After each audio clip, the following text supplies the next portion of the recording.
Здравей, любима! Знам, че си очудена, че ти пиша това на лист хартия, а трябва да призная пред себе си, че е доста старомодно.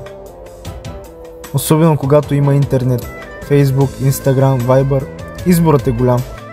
Истината е такава, че обичам старомодните неща. Просто защото и аз съм такъв. Но и ти, мила, трябва да признаеш, че хартията, която държиш в ръцете, има своя чар.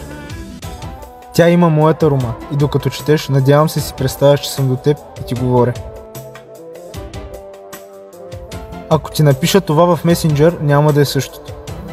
Най-добре щеше да е да съм до теб и да ти казвам всичко това в очите, но не мога. Любима моя, умолявам се да не се сърдиш. Нямам смелостта да застана пред теб и да говоря за чувствата си, защото няма да стигнем до консенсус. Не знам дали имаш представа колко много те обичам, щом не ти го казвам.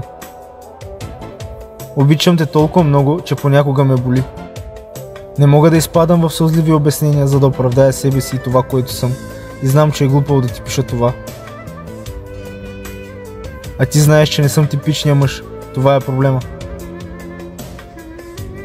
Живея в своя собствен свят и не винаги се вписвам в този. Старая се да бъда като другите, но не съм възпитан така.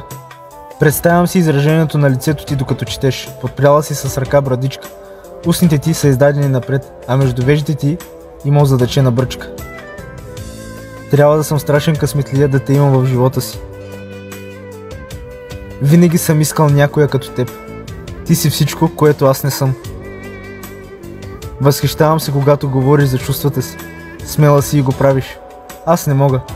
Това ми прави уязвим, а дълго време се налагаше да съм изваян от камък. Горчилката на младостта има своето отражение.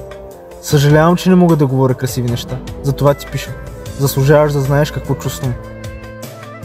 Мразя да искаш да говоря за миналите си любови, защото не е достойно.